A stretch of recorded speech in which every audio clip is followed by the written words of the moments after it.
বাংলাদেশের বিমান ঘাঁটিতে হামলার ঘটনা এবং সেই হামলার ঘটনার পরেই 25শে ফেব্রুয়ারি বাংলাদেশে যে সিপাহী বিদ্রোহের ঘটনা ঘটেছিল তারই প্রেক্ষিতে একটি অনুষ্ঠানে বক্তব্য রাখতে গিয়ে বাংলাদেশের সেনাপ্রধান ওয়াকারুজ্জামান যে বক্তব্য রাখেন তা অত্যন্ত তাৎপর্যপূর্ণ। কি বলেছেন বাংলাদেশের সেনাপ্রধান ওয়াকারুজ্জামান শোনাবো। আমি আপনাদের সতর্ক করে দিচ্ছি, আপনারা যদি নিজেদের মধ্যে ভেদাভেদ ভুলে একসাথে কাজ না করতে পারেন, নিজেরা যদি কাদা ছোড়াছুড়ি করেন, মারামারি কাটাকাটি করেন, এই দেশ এবং জাতির স্বাধীনতা সার্বভৌমত্ব বিপন্ন হবে। আমি আজকে বলে দিলাম, নাহলে আপনারা বলবেন যে আমি আপনাদের সতর্ক করিনি। আমি সতর্ক করে দিচ্ছি আপনাদের। আমার অন্য কোনো আকাঙ্ক্ষা নাই, আমার একটাই আকাঙ্ক্ষা, দেশ এবং জাতিটাকে একটা সুন্দর জায়গায় রেখে ছুটি করা। I had enough. Was last 7-8 months I had enough.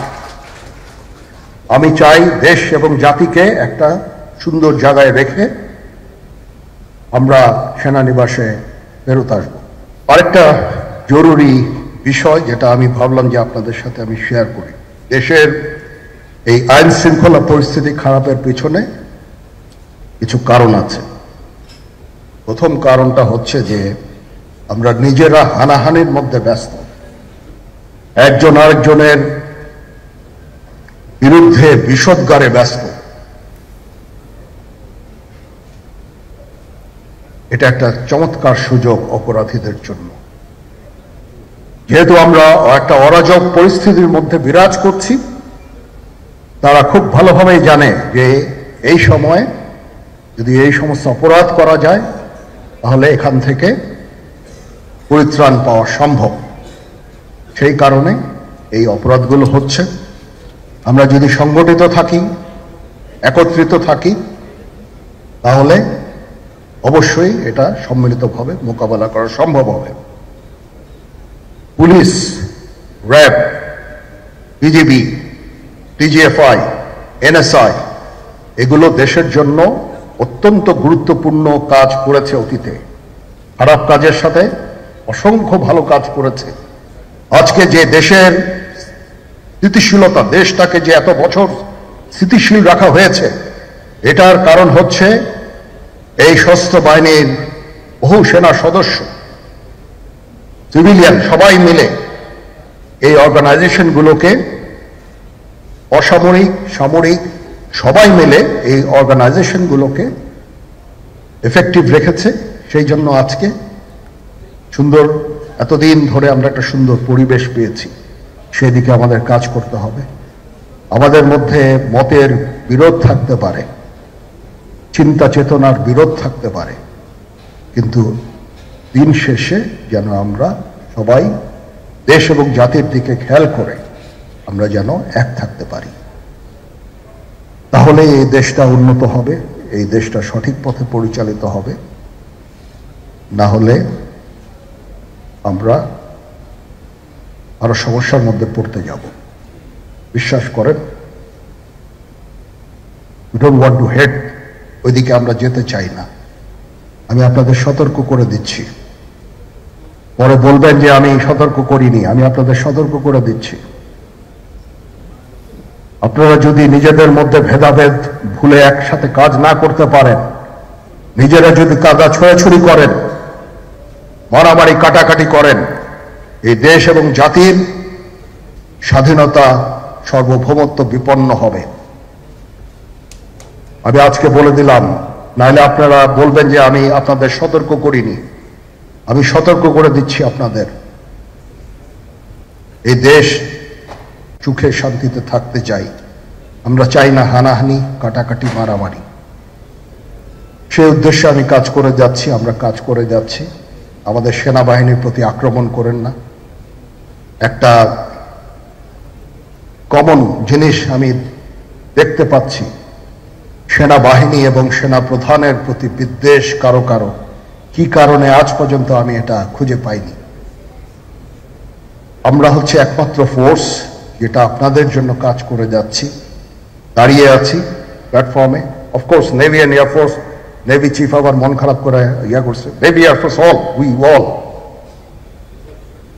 আমাদেরকে সাহায্য করেন, আমাদেরকে আক্রমণ করেন না, আমাদেরকে অনুপ্রাণিত করেন, আমাদেরকে উপদেশ দেন। কোন একটা সমস্যা হয়ে গেলে আমি যেন নুরুদ্দিন স্যারের স্বর্ণপন্ন হই এবং উনি আমাকে উপদেশ দেন, সিনিয়র জেনারেলরা আমাকে উপদেশ দেন, আমি সবার কাছে স্বর্ণপন্ন হই।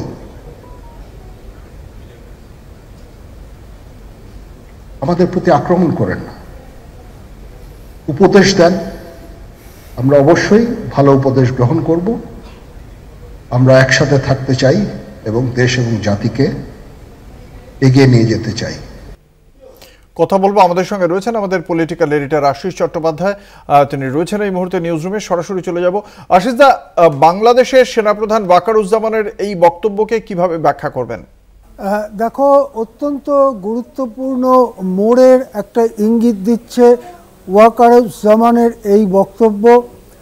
আমরা যদি বক্তব্যটাকে কয়েকটা ভাগে ভাগ করে দেখি তাহলে এটা অবশ্যই বলা যায় যে বাংলাদেশের পরিস্থিতির উন্নতি না হলে আর্মি টেকওভার বা সেনাবাহিনী শাসন ক্ষমতা হাতে নেওয়ার যথেষ্ট ইঙ্গিত এই বক্তৃতাটির মধ্যে রয়েছে। আমরা ইতিমধ্যেই দেখেছি যে গত 7-8 মাস ধরে পুলিশ, নানা আধা সেনা, এমনকি সেনাদের ওপরেও আক্রমণের ঘটনা ঘটেছে। বিশৃঙ্খল মৌলবাদীদের হাতে লাঞ্ছিত, আক্রান্ত হতে হয়েছে সেনা সদস্যদের এবং আধা সেনা পুলিশ কর্মীদের আক্রান্ত হতে হয়েছে, যার ফলশ্রুতিতে বাংলাদেশের একটা বড় জায়গাতে এই পুলিশ এবং আধা সেনারা প্রায় নিষ্ক্রিয় হয়ে গিয়েছে এবং এই পরিস্থিতি চলছে বাংলাদেশে 7-8 মাস হয়ে গেল, যার উন্নতির কোনো লক্ষণ দেখা যাচ্ছে না। এই পরিস্থিতিতে একটি বক্তৃতা উপলক্ষে সেনা প্রধান ওয়াকারুজ্জামান তিনি কিন্তু স্পষ্ট বললেন বাংলাদেশে বিশৃঙ্খলা বরদাস্ত করা যায় না, বরদাস্ত করা যায় না ধরনের কথাগুলোর উপরে আমি জোর দেওয়ার অনুরোধ করব। আমরা দেখেছি যে রবিবারই বাংলাদেশের একটি বিমান ঘাঁটিতে বেআইনিভাবে একটি মোটর সাইকেল বা মোটর গাড়ি নিয়ে ঢোকবার পথে যখন রক্ষীরা বাধা দেন তখন কয়েকশো মানুষ জড়ো হয়ে সেই ঘাঁটির ওপরে হামলা চালায় এবং সেখানে যে সেনাকর্মীরা ছিলেন, বায়ুসেনা কর্মীরা ছিলেন বাংলাদেশের, তাদের ওপরে হামলা চালায়। বেশ কয়েকজন সেনাকর্মী আহত হন এবং সেই ঘটনায় একজন ব্যক্তি, অসামরিক একজন ব্যক্তি, তিনি নিহত হয়েছেন। এই ঘটনা কিন্তু সারা দেশে বাংলাদেশের সশস্ত্র বাহিনীর দিকে একটা বিরাট সতর্কবার্তা পাঠিয়েছে। তার একটা প্রতিক্রিয়া হিসেবেও দেখা যেতে পারে আজকে সেনাপ্রধান যে কথা বলেছেন সেগুলো। কি কথা বলেছেন? তিনি কিন্তু স্পষ্টই বলছেন এত বছর দেশ সুন্দরভাবে চলেছে। এই কথাটা লক্ষ্য করতে হবে, এত বছর দেশ সুন্দরভাবে চলেছে মানেটা কি? মানে হচ্ছে শেখ হাসিনার আমলেও দেশ সুন্দরভাবে চলেছে এবং তিনি এক জায়গায় বলছেন গত 7-8 মাসের ঘটনা নিয়ে আমি ফেড আপ, অর্থাৎ গত 7-8 মাস ধরে বিশৃঙ্খল খারাপ পরিস্থিতি চলছে, তার আগে দেশে সুন্দর পরিস্থিতি ছিল। এই কথাটা বলা কিন্তু অত্যন্ত ইঙ্গিতবাহী, অর্থাৎ শেখ হাসিনাকে তাড়িয়ে দিয়ে দেশ থেকে দেশে যে বিপ্লবের কথা বলা হচ্ছিল, জুলাই অভ্যুত্থান, আগস্ট অভ্যুত্থানের কথা বলা হচ্ছিল, তার সঙ্গে সেনাপ্রধান যে একমত নন সেই কথাটা স্পষ্টভাবে ধরা দিল বাংলাদেশের সেনাপ্রধানের কথায়। তিনি বলছেন যে কেন এই ঘটনা ঘটছে, তার কারণ আমরা নিজেরা নিজেদের মধ্যে কাটাকাটি, মারামারি, খেয়োখেই করছি, আর আমাদের মধ্যে এই কাটাকাটি খেয়োখেইর সুযোগ নিচ্ছে সমাজবিরোধীরা। সমাজবিরোধীরা বুঝে গেছে এমন একটা পরিস্থিতি চলছে যেখানে অপরাধ করলেও ধরা পড়ার বা বিচার হওয়ার সম্ভাবনা নেই। সুতরাং নিজেদের মধ্যে কাটাকাটি খেয়োখেইর ফলে সমাজবিরোধীরা সামনে চলে আসছে এবং তারা পরিস্থিতির সুযোগ নিচ্ছে। এই কথাটা জোরের সঙ্গে বলা দরকার যে সেনা প্রধান অর্থাৎ যেটা পদাতিক সেনা যে বোঝানো হয় আর্মি, সেই প্রধান যখন বক্তৃতা করছেন তখন সেখানে বায়ুসেনা এবং নৌবাহিনীর শীর্ষ কর্তারাও উপস্থিত ছিলেন, তাদের চিফরাও উপস্থিত ছিলেন। তাদের উপস্থিতিতেই এই কথা বলছিলেন সেনাপ্রধান, এবং সাধারণভাবে মনে করা যায় যে আর্মি সশস্ত্র বাহিনীর 3টি শাখা, পদাতিক, নৌ এবং বায়ু, 3 শাখার মধ্যে এই কথার ব্যাপারে একটা মতের ঐক্য রয়েছে বলেই সাধারণভাবে মনে করা যায়, যেভাবে কথাগুলো আমাদের সামনে এসেছে। এর পরে যে কথাগুলো বলতে থাকেন সেগুলো অত্যন্ত রাজনৈতিকভাবে গুরুত্বপূর্ণ। তিনি বলেছেন সবাইকে নিয়ে নির্বাচন করতে হবে। তিনি চলতি বছরের ডিসেম্বর এই সময়সীমার কথাও উল্লেখ করেছেন। তিনি বলেছেন 18 মাস সময় নেওয়া হয়েছিল, তার মধ্যে তো 7 মাস চলে গেছে, 11 মাস বাকি আছে, সুতরাং চলতি বছরের মধ্যেই নির্বাচন করতে হবে, এই ধরনের কথা সেনাপ্রধান বলেছেন।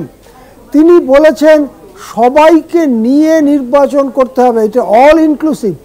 এই কথাটা অত্যন্ত গুরুত্বপূর্ণ। সবাইকে নিয়ে মানে কি? সবাইকে নিয়ে মানে আওয়ামী লীগকে বাইরে রেখে নির্বাচন হয় না, বিএনপিকে বাইরে রেখেও নির্বাচন হয় না। আওয়ামী লীগ এবং বিএনপি বাংলাদেশের সবথেকে বড় 2টি রাজনৈতিক দল।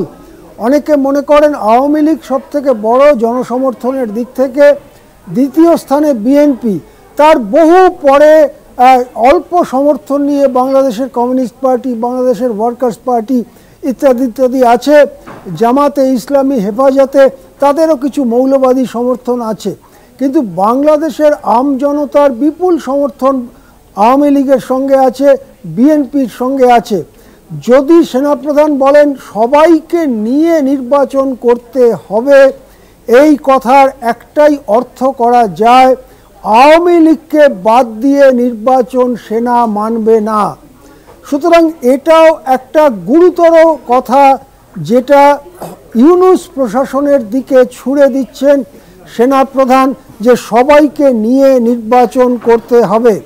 অনেকে মনে করেন আওয়ামী লীগকে নিয়ে নির্বাচন করার দিকে যদি বাংলাদেশের বর্তমান প্রশাসন যায়, তাহলে হেফাজতে ইসলামী, জামাতে ইসলামী সহ পাকিস্তান মদতপুষ্ট মৌলবাদীরা সেটা ঠেকাবার জন্য যত দূর যাওয়ার যাবে, এবং সেখানে বাংলাদেশের হিংসার পরিস্থিতির আরও অবনতি হতে পারে। এই রকম পরিস্থিতির ক্ষেত্রে সেনাবাহিনীর ভূমিকা কি হবে? সেনাকর্তা যেটা স্পষ্ট বলছেন, আমি আপনাদের সতর্ক করে দিচ্ছি, পরে যেন বলবেন না যে আমি সতর্ক করিনি। আমি সতর্ক করে দিচ্ছি যে এই যে বিশৃঙ্খল পরিস্থিতি চলছে সেটাকে বন্ধ করতে হবে, জাতি হিসেবে আমাদের একত্রিত সংগঠিত থাকতে হবে। তার মানে সেনাপ্রধান বলে দিচ্ছেন, সতর্ক করে দিচ্ছি।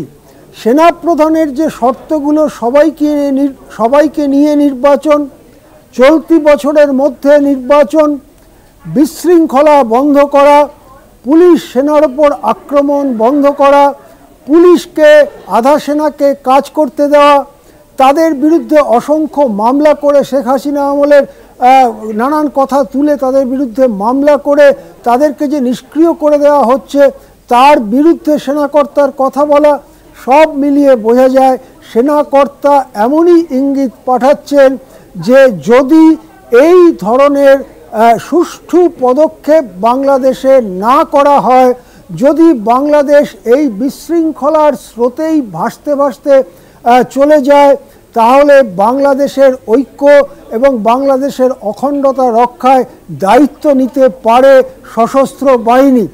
আমরা জানি বাংলাদেশে অতীতে আর্মি কু অর্থাৎ একটা হঠাৎ বিদ্রোহের মধ্য দিয়ে সেনাবাহিনীর ক্ষমতা দখলের ইতিহাস বারবার রয়েছে। আমরা জানি যে বাংলাদেশের এই যে মুক্তি 1971 সালে, তার 4 বছরের মধ্যে কয়েকজন সেনা তারা শেখ মুজিবুর রহমান এবং তার পুরো পরিবারকে হত্যা করেন। তখন এই শেখ হাসিনা এবং তার বোন তারা বিদেশে ছিলেন বলে তারা তখন বেঁচে যান। এর পরেও কু হয়েছে, মোহাম্মদ এরশাদ দীর্ঘদিন সে দেশ চালিয়েছেন, তিনিও একটা সেনা অভ্যুত্থানের মধ্য দিয়েই এসেছিলেন। সুতরাং সেনা অভ্যুত্থানের ইতিহাস বাংলাদেশে আছে। এখন এই যে ওয়াকারুজ্জামানের যে সতর্ক বার্তা, সেই বার্তার ফলে কি পরিবর্তন আসে ইউনূস প্রশাসনে সেটা দেখার। তার সঙ্গে সঙ্গে রবিবারে ভারতের বিদেশমন্ত্রী এস জয়শঙ্করের বক্তব্য স্মরণে রাখতে হবে। এস জয়শঙ্কর বলেছেন বাংলাদেশের পরিস্থিতি এতই বিশৃঙ্খলাময় যে এখন ভারতকে কথা বলতেই হবে, বাংলাদেশকেই ঠিক করতে হবে তারা ভারতের সঙ্গে কী ধরনের সম্পর্ক চায়। সুতরাং এক কথায় বলা যায় বাংলাদেশের পরিস্থিতি কিন্তু একটা নতুন মোড়ের সামনে এসে দাঁড়াচ্ছে বলে অনেকেই মনে করেন। অঙ্কুর, একেবারে ধন্যবাদ। আমাদের সঙ্গে ছিলেন আমাদের পলিটিক্যাল এডিটর আশিস চট্টোপাধ্যায়।